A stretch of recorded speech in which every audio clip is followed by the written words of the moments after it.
Hey, it's Dr. John Terry, the Black Belt Leader, and welcome to this Words of Wisdom Wednesday, where we're taking a look at leadership insights from the Bible. Now, whether you're a person of faith or not, the leadership insights that are contained in the Bible are some of the most practical and applicable to everyday life, and is probably one of the best sources of leadership of any of the books ever written on the subject. So let's take a look at Genesis 25 through Genesis 32. We're not going to read the entire passage. I'm going to pull a couple of excerpts out, but before we jump into today's passage, I want to set the stage. Now, as you recall from prior leadership insight lessons, we've been talking about Abraham and the fact that Abraham had been given a son. He had been asked to sacrifice that son, but because he was willing to do that and be obedient, the promise that his son would birth a nation was going to be fulfilled. Fast forward a couple of chapters into Genesis 25, and we see that Isaac, now a grown man, had married Rebekah. They had prayed and they had asked God for a child because they were childless, and God gave them twins.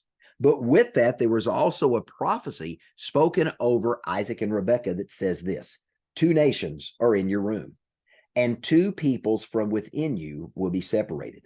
One people will be stronger than the other, and the older will serve the younger. Now, that prophecy being in place really set the stage for something unique in history, in the fact that generationally, lineage had always passed from father to oldest son. But notice what the prophecy said: two peoples within you, and they will be separated. One will be stronger than the other, and the older will serve the younger. That was a break in tradition that we're going to learn about in Genesis chapter 25. Now, as we read and we pick up in verse 34 through verse 36, when the time came for Rebekah to give birth, there were twin boys in her womb. The first to come out was red, and his whole body was like a hairy garment. So they named him Esau. After this, his brother came out with his hand grasping Esau's heel. So they named him Jacob. Now, between Genesis 25 and 32, where we're going to pick up the second half of our passage for today, there are a series of actions that Jacob took. And I'd like to encourage you and invite you to go read Genesis 25, 26, 27, 28, 29, 30, 31, and 32.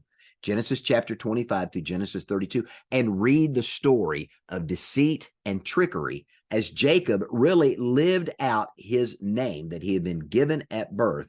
And now we get to Genesis 32. A series of events had happened where Jacob, as the trickster, had now been tricked and deceived. The brother that he had deceived was coming to meet him with an army, and Jacob was concerned that he was about to be annihilated. And he was dividing up his family, and as he was praying and seeking guidance, he interacted with an angel, and he wrestled with the angel for an entire evening. The angel touched his hip and damaged his hip so that he had an issue with his hip and a limp for the rest of his life. And now we pick up Genesis 32, verse 28. Then the angel said, "Your name will no longer be called Jacob, but Israel, because you have struggled with God and with humans and have overcome."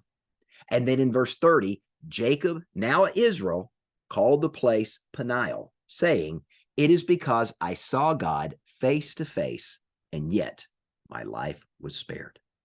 So what are the leadership insights that we can take from these several chapters in the book of Genesis that speak to the life of Jacob? Well, let's start with lesson one. A leader's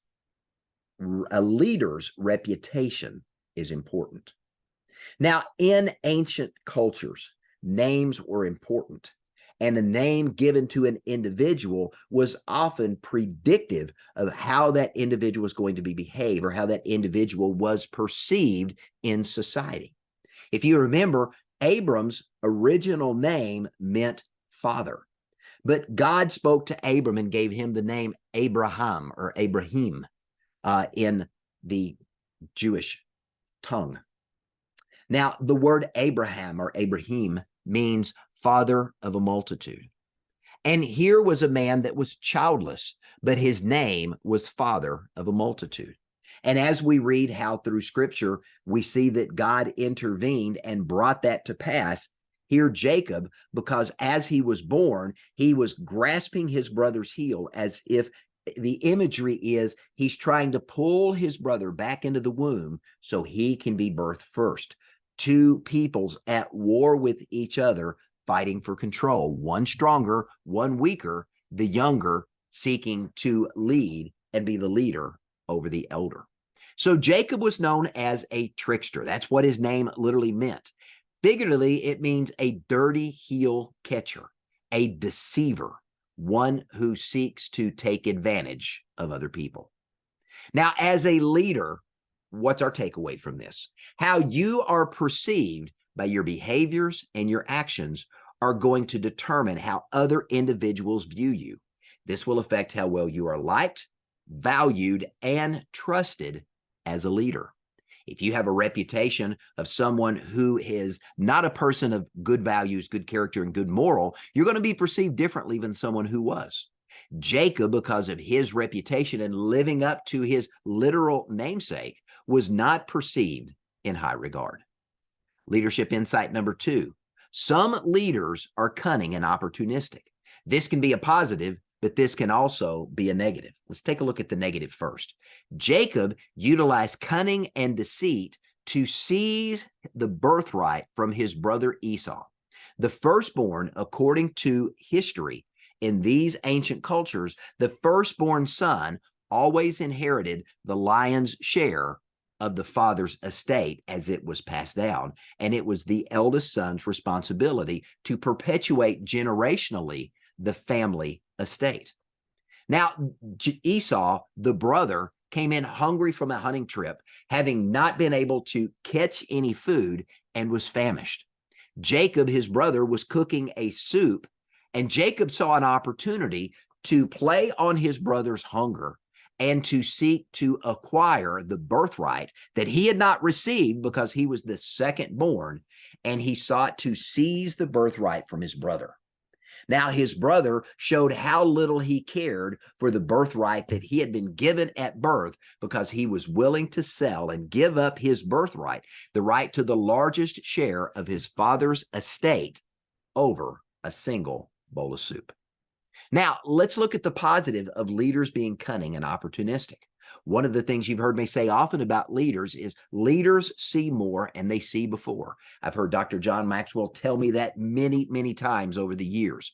And good leaders see and seize the opportunities that are in front of them, because other people overlook and ignore them simply because they're not leading themselves well. They're not learning, growing, and maturing, and doing the things daily that other people do sometimes or not at all.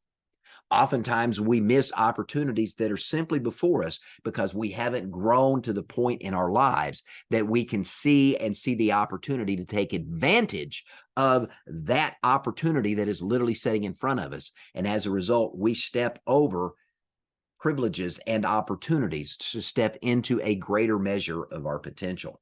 Good leaders daily develop themselves so when an opportunity shows up, they see it and they seize it. Leadership insight number 3, a leader is going to reap the seeds of what they've sown. As you're reading into this story, and I encourage you to do so, it's just a few chapters. It's an interesting read, Genesis 25 through Genesis 32. And I would also encourage you to go into Genesis 33 to see the outcome of the story as Jacob and his brother Esau finally meet. And Jacob, fearing his brother's wrath for years, it's an amazing story to see what comes of that. Now, in the middle of this story, we see that Jacob, with his mother's help, once again plays the trickster, the deceiver, the dirty heel catcher that's seeking to take what isn't rightfully his. Jacob, with his mother's help, dresses as his brother Esau and goes in to his father while his father is on his deathbed to receive the blessing of the firstborn, so that he may receive the larger inheritance.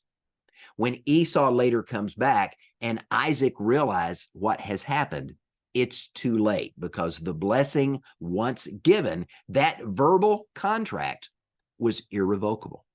But later on in the story, here's what we read. The trickster having fled his own family out of fear that his brother would kill him over him deceiving the father for the inheritance, and Jacob fleeing, he ended up finding a family member named Laban that he moved in with. And Laban manipulated Jacob just as Jacob had manipulated others. And Jacob fell in love with one of Laban's daughters and sought to marry her, but through deceit, he ended up marrying Laban's other daughter first before he was finally able to marry the woman that he desired. He worked 7 years to marry a girl that turned out not to be the girl that he was promised, and had to work another 7 years to get the right to marry the girl that he really wanted to marry. So the seeds of deceit and trickery that he had sown earlier in his life came back, and he reaped what he sowed. The same is true for any leader. If you reap deceit, trickery, manipulation of others, at some point, it's going to come back on you, because it is a law of nature. It is a law of the harvest. You reap what you sow. And the last leadership insight from this particular passage of scripture is this: good leaders come to themselves at some point when they've made a mistake or a series of mistakes, and they recognize and they acknowledge their mistakes. They learn from those mistakes, and they grow to become a better version of themselves. Now, as we read in that last portion of the scripture that we read for today in Genesis 32, the angel of God gave Jacob, the dirty, heel-catching trickster, a new name, the name of Israel. Israel, by definition, means one who has seen God. So he got a new name.